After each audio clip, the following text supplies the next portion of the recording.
எங்களுக்கு தரப்பட்ட இடத்துல நாங்கள் போய் அந்த ஸ்பாட்டில் நின்று நாங்கள் பேசிட்டு வந்தோம். அதை தாண்டி எந்த தவறும் எங்கள் சைடில் நாங்கள் எதுவுமே செய்யலை. பட் இருந்தாலும் எங்கள் கட்சியை சேர்ந்த நிர்வாகிகள் தோழர்கள் மேலே எஃப்ஐஆர், அது மட்டும் இல்லை சோஷியல் மீடியாவை சேர்ந்த நண்பர்கள் தோழர்கள் அவங்க மேலே எஃப்ஐஆர்லாம் போட்டு இப்போ பிடிச்சிக்கிட்டு இருக்கிறாங்க.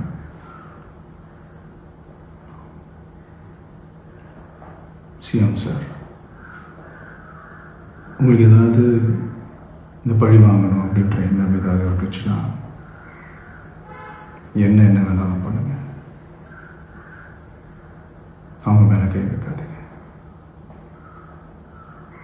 நான் ஒன்று வீட்டில் இருப்பேன், இல்லை நான் ஆஃபீஸில் இருப்பேன்.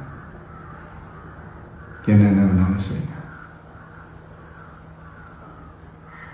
நண்பர்களே, தோழர்களே, நம்மளோட அரசியல் பயணம் இன்னும் ஸ்ட்ராங்காக, இன்னும் தைரியத்தோட கண்டினியூ ஆகும்.